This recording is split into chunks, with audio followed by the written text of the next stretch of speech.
Clay cat singing star की तरफ से आपका फिर स्वागत है हमारे इस साप्ताहिक शो में, जिसका नाम है अतिथि एक मुलाकात, जहां पर हम आपकी मुलाकात देश की महान हस्तियों से कराते हैं। और आज जिन्होंने हमारी मेहमान नवाजी कबूल की है वो हैं अर्पित रंजन जी। आपने 6 साल की उम्र में ही अपने उस्ताद स्वर्गीय श्री धनंजय नारायण सिंह की शागिर्दी में संगीत सीखना शुरू कर दिया था। आपके माता व पिता दोनों ही संगीत में ग्रेजुएट हैं। हम कह सकते हैं कि संगीत आपको धरोहर में मिला है। आप 9th स्टैंडर्ड में थे जब आपने पहला अपना नेशनल अवार्ड जीता। आज आप 4 नेशनल अवार्ड और 1 इंटरनेशनल अवार्ड जीत चुके हैं और स्टेट और जोनल लेवल में भी आपने 30 अन्य अवार्ड जीते हैं। तो मैं अपने इस शो में स्वागत करता हूं वन एंड ओनली वन अर्पित रंजन जी का। अर्पित जी नमस्कार, स्वागत है आपका हमारे शो में। अर्पित जी, मैं चाहता हूं कि आप हमारे दर्शकों को अपने बारे में कुछ बताएं। जी, मेरा जन्म झारखंड के एक छोटे से शहर गिरिडीह में हुआ। संगीत की बात करूं तो संगीत तो मुझे माँ के कोख से ही मिलना शुरू हो गया था। मेरी माँ शास्त्रीय गान गाती थी। मेरे घर में संगीत मेरी दादी लेके आई। मेरी दादी गाती थी, फिर मेरे पापा की रुचि हुई, पापा ने तबला सीखना शुरू किया। फिर उनकी शादी हुई, माँ मेरे घर में आई तो माँ शास्त्रीय गायन सीखी हुई थी। तो उनको सिखाने के लिए स्वर्गीय गुरु धनंजय नारायण सिंह मेरे जो गुरु थे वो आए उनको सिखाने के लिए मेरी माँ को। फिर पापा ने सीखना शुरू किया शास्त्रीय संगीत। फिर मेरी दीदी का जन्म हुआ, फिर दीदी ने सीखना शुरू किया। मैं तो जब जन्म लिया तो दीदी सीखती थी, उस समय मम्मी गाती थी, पापा गाते थे, तो मैं तो स्टार्टिंग से सुनता ही रहा। सिर्फ 5-6 साल का था तब मैं कॉपी कर लेता था दीदी को गा के। दीदी को गुरुजी सिखा रहे हैं कुछ 3 ताल, मैं वो बंदिश गाने लगूं। वो सरगम रहे तो छोटा मोटा टूटा फूटा भी गाने लगूं। तो पापा ने सोचा इसकी रुचि है, इसको आगे सिखाना चाहिए। तो फिर माँ ने मुझे जो गख गग होता है संगीत का वो सिखाया। फिर पापा ने सिखाया थोड़ा। फिर जब मैं थोड़ा ग्रूम हो गया तो मुझे गुरुजी को सौंपा गया। फिर मुझे गुरुजी ने आगे शिक्षा दी। ज़्यादा दिन तो मैं नहीं सीख पाया उनसे, 2014 में उनकी मृत्यु हो गई। पर जितना सीखा बहुत था मेरे लिए। उसके बाद मुझे जो भी मदद होती है, मेरे पिताजी हैं मेरे लिए, वो करते हैं मुझे मदद। उनकी भी संगीत में बहुत रुचि है।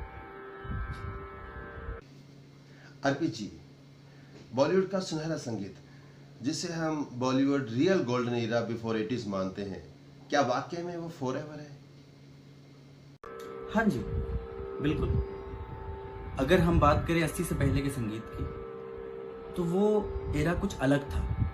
हमें ये नहीं देखना चाहिए सिर्फ कि उस जमाने में मोहम्मद रफ़ी साहब थे, लता मंगेशकर जी थी, आशा भोसले जी थी। हमें ये भी देखना चाहिए कि उस समय कौन थे वो लोग जिन्होंने उस संगीत की रचना की, संगीत को बनाया, उसको अपने बच्चे की तरह, उसको एक मिट्टी का एक छोटा सा टुकड़ा था, उसको मोल्ड करके खूबसूरत सा चीज बनाया। आज के संगीत में वो बात नहीं है। अगर मैं अपने खुद की बात लेता हूँ, मैं भी तो इस जनरेशन का स्टूडेंट हूँ। मुझे नए संगीत भी सुन लेता हूँ, गाने रहते हैं कहीं 1-2, पर जो संगीत सुनता हूँ जिससे आत्मा को तृप्ति मिले, वो संगीत तो 80 से 70 से 60 के पहले का संगीत है। 60 के पहले नहीं, 60, 70, 80 सब जो मोहम्मद रफ़ी साहब ने गाया है चीज़ें। जैसे एक गाना है तेरे बिन सूने नैन हमारे, बहुत खूबसूरत गाना है। 2 लाइन में सुनाता हूँ।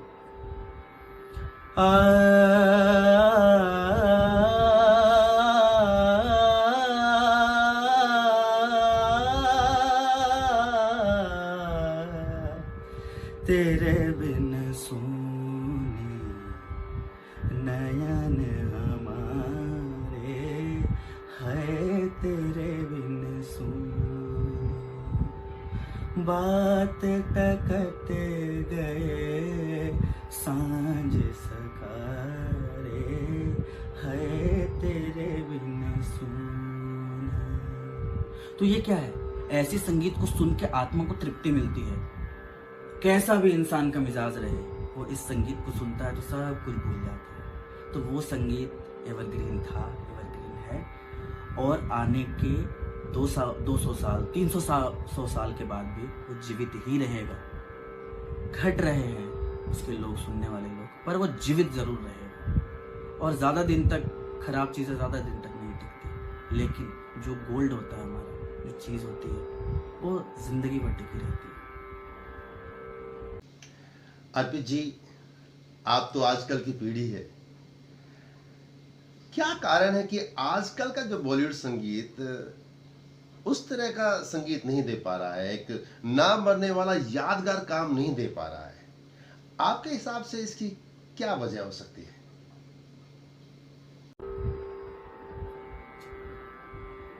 आजकल के संगीत की मैं बात करूं तो आज के टाइम पे म्यूजिक डायरेक्शन बहुत कम है, 10% है। 90% म्यूजिक प्रोडक्शन है। तो प्रोडक्शन पहले के जमाने में नहीं होता था। पहले के लोग संगीत को रचते थे, बनाते थे कि ना यहाँ छोटा सा गिटार का पीस होना चाहिए, यहाँ छोटा सा हारमोनियम का पीस होना चाहिए, छोटा सा सितार का पीस होना चाहिए, और वो उस पे 2-2 दिन, 4-4 दिन, 5-5 दिन वो छोटे छोटे म्यूजिक्स पे लगे रहते थे कि इनको बनाना है, चीज बनानी है। पॉप कल्चर जब से आया है 90s के बाद, तो तब से उसमें संगीत का स्तर थोड़ा थोड़ा गिर गया संगीत का स्तर, क्योंकि बीट्स का जमाना है आज के टाइम पे। पहले के जमाने में बीट से ज्यादा ये होती थी कि इंसान जो गा रहा है वो सुर में गाएगा, और जो गाना है वो ऐसा खूबसूरत होगा कि गाना खूबसूरत होना चाहिए। आज के टाइम पे लोग पेपी सॉन्ग खोजते हैं, तो पेपी सॉन्ग हर गाना पेपी सॉन्ग अच्छा नहीं होता। वो एरा जो था, उस एरा को हमें अडॉप्ट करना चाहिए। वो हमारा ग्रामर है। उस टाइम पे शास्त्रीय संगीत को ध्यान में रख के गानों की रचना की जाती थी। आज के टाइम पे ऐसा नहीं होता है। और आज के टाइम पे कुछ लोग हैं, सुखविंदर हैं, मीका पाजी हैं, ऐसे लोग हैं जिनका सुन के लगता है कि मतलब ये हैं जो पुरानी चीजों को आगे बढ़ा सकते हैं, या ये हैं हमारे आइडल आज के टाइम के। अर्पित जी, हम चाहते हैं कि आप हमारे दर्शकों को अपनी आवाज में कुछ सुनाएं। जी, गुलाम अली साहब की एक गजल है जो मेरे दिल के बहुत करीब है। अपनी तस्वीर को आंखों से लगाता क्या है, आशा भोसले जी ने इसे गाया है। तो मैं कोशिश करूंगा, आशा करता हूँ आप लोगों को अच्छा लगेगा। सा ग म ध नि सा ध ग म ग म ग नि नि रे ग रे सा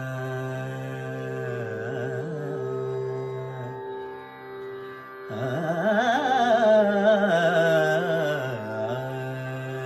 रे।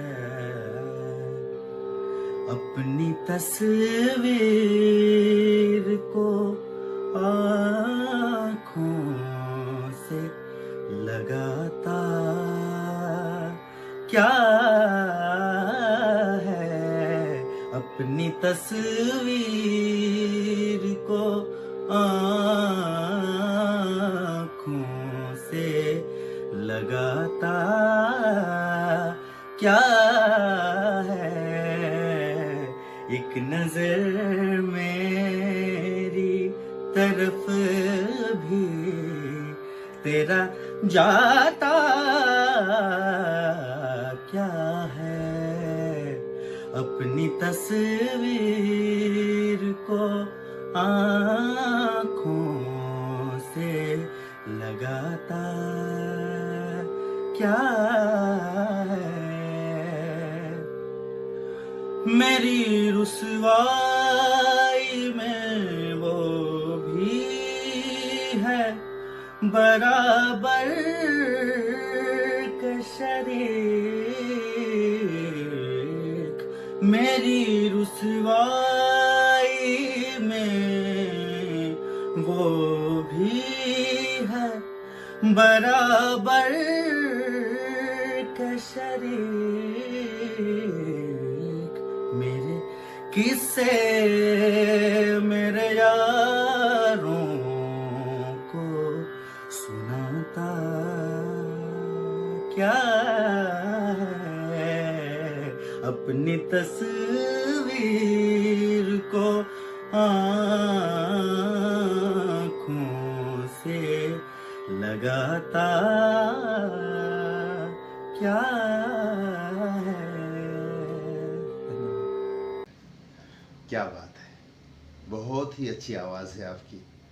अर्पित जी, जाते जाते आप हमारे नए उभरते हुए कलाकारों को कुछ संदेश देना चाहेंगे?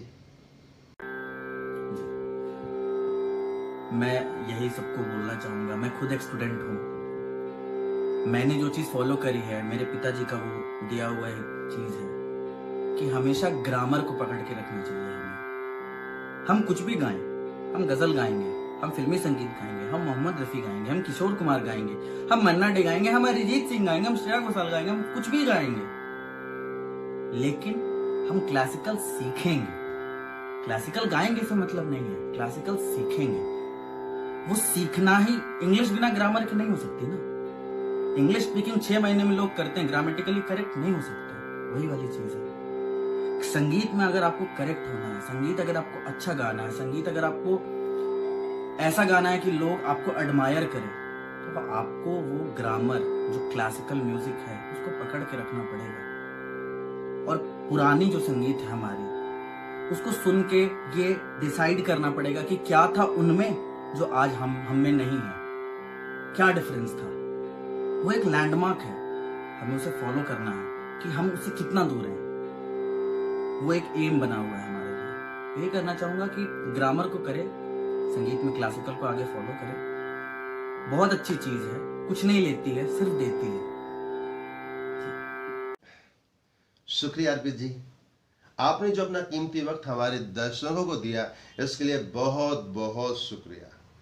तो दोस्तों, ये थे अर्पित रंजन जी।